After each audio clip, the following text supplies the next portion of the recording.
বিগত সময়ে যখন বইয়ের পৃষ্ঠায় নগ্ন ছবি এসেছিল তুমি কোথায় ছিলে?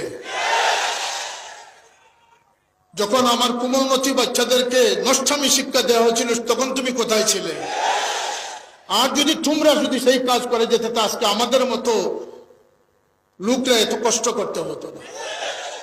এই পথ পরিক্রমাকে যদি তোমরা সঠিকভাবে সঠিক ধারায় পরিচালিত করতে পারছে, বাংলাদেশের ২৫০০ ফাজিল কামিল মাদ্রাসা নিরাপত্তা লাভ করেছে স্বতন্ত্র আরবি বিশ্ববিদ্যালয়ের মাধ্যমে, সেটি আমাদের কর্ম ছিল।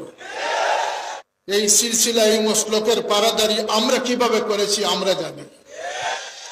যারা আজকে মা থেকে খালার দরদ বেশি দেখাচ্ছেন, বিগত ১৫ বছরে এই এতিমদের খোঁজ কেউ নেন নাই, এই এতিমদের সমাদর কেউ করেন নাই।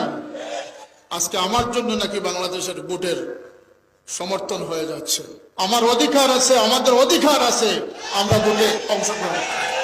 কে নিয়েছেন আমাদের খবর? কে এসেছেন আমাদের পাশে? কার জন্য আমরা কান্না করব? কার কাছে আমার মূল্যায়ন রয়েছে? আমরা মান ইজ্জত নিয়ে বাঁচতে চাই, আমরা কারো রুষানলের শিকার হতে চাই না।